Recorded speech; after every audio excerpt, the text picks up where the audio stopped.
Hello everyone, welcome to Pastor's Library. My name is Stephen Redman and this is the channel where we discuss everything to do with theology books that might be on a reading list for your seminary course or for your bachelor's or master's degree in biblical studies or in theology, or perhaps just books that have piqued your interest. Maybe you've seen them on your own vicar's bookshelf or your own pastor's library.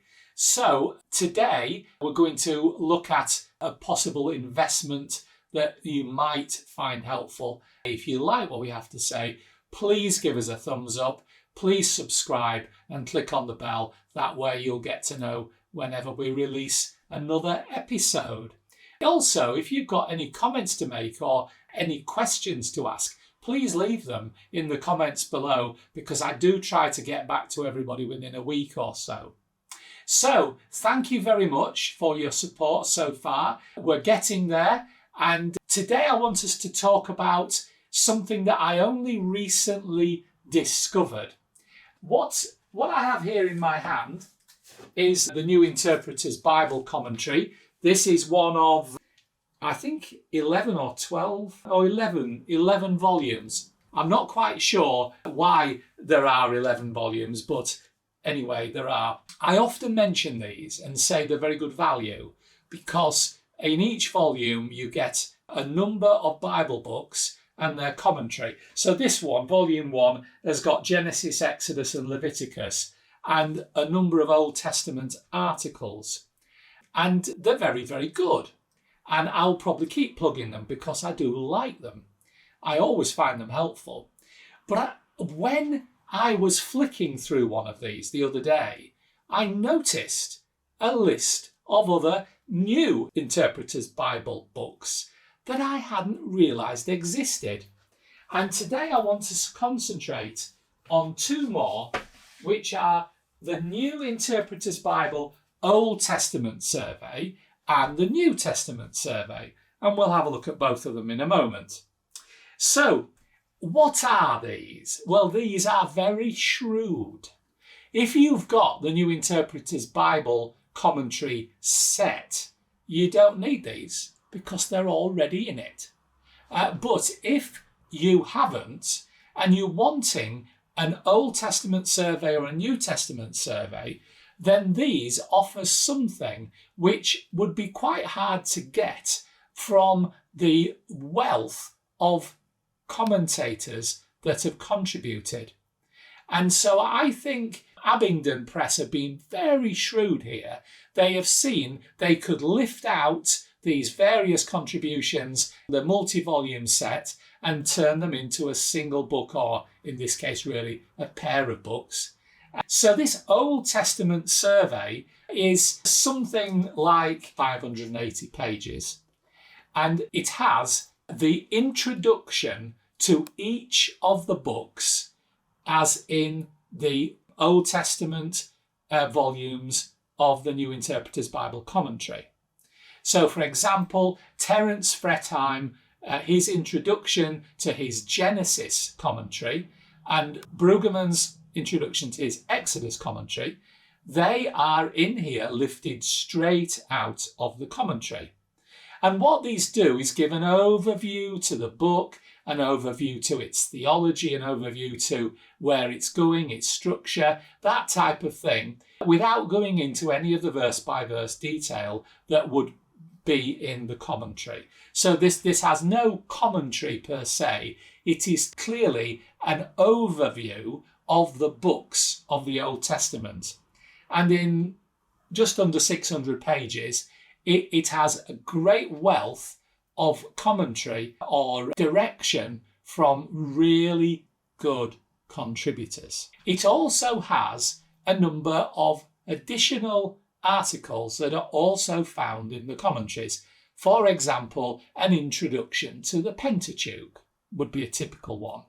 And so not only have you got an introduction to Genesis, an introduction to Exodus, you've got an introduction to the Pentateuch. And so this is a really worthwhile reference tool.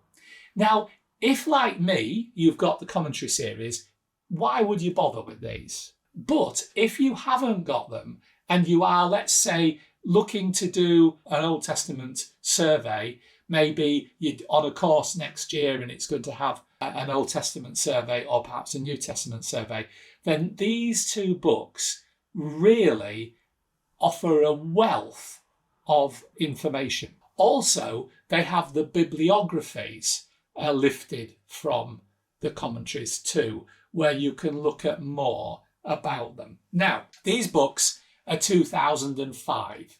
So next year, these will be 20 years old. Still very quotable, still worthwhile, but I wonder why it took me so long to discover them. In fact, there's a New Interpreter's Study Bible. I didn't know that existed. There's a New Interpreter's Pastor's Bible Study series, and we'll talk about those in coming weeks. But what is really good about these is the solid, hardbound design that the New Interpreters range have always had. They have got good layout, good font size. These are really excellent layout on the page. They offer so much. They're clear and direct, and you certainly get, like I've already said, a wide range of contributors. Now, I think my first week at my master's course, we had to do a New Testament survey, and that was a couple of lectures, and then we had to go away and do some research. And I have to say that this would have been ideal, or at least the New Testament version would have been ideal for me. You'll notice that this has got a line down it. That's because I bought this used and it's had a bit of sunshine on it. But otherwise, the book is absolutely mint. So I wasn't going to be put off by that. I think realistically, these are quite affordable. In fact, very affordable if you're looking on the used market.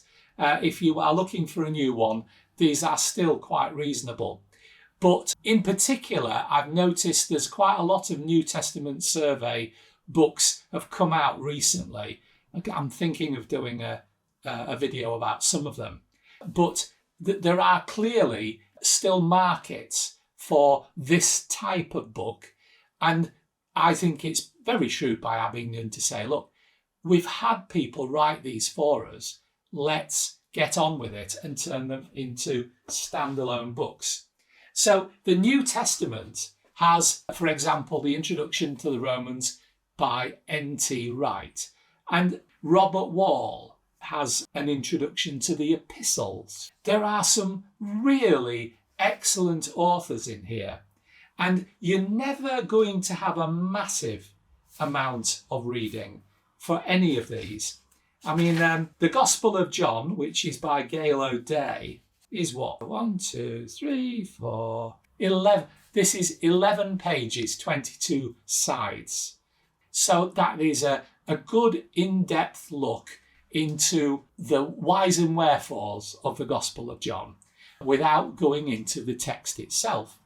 And even if you're looking at Philemon, this has really got something to offer, even though Philemon is literally 4 pages of the book.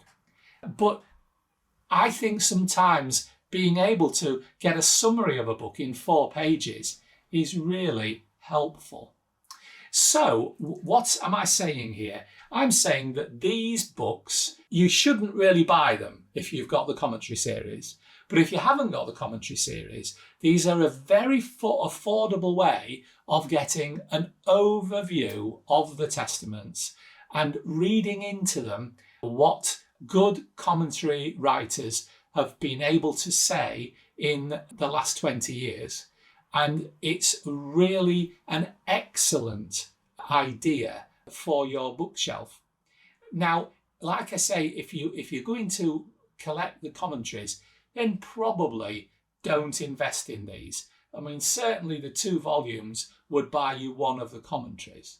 But that does tell you that these are, of course, quite affordable. And if you need them now and you may collect the commentaries later, then don't hesitate, because these are certainly a very worthwhile books to have. For example, when I looked at James Dunn's passage on the pastoral epistles, I had just forgotten how good James Dunn was on this subject. And I didn't just sort of skim it. I just read that whole section and thought to myself, oh, that was great. So there is a lot here to take hold of. So that's what I would have to say to you today about the New Interpreter's Bible, Old Testament Survey, New Testament Survey. Great writers, lots of detail, but if you've got the commentaries, don't bother with it. But until next time, that's all I have to say. I'll just wish you a big bye.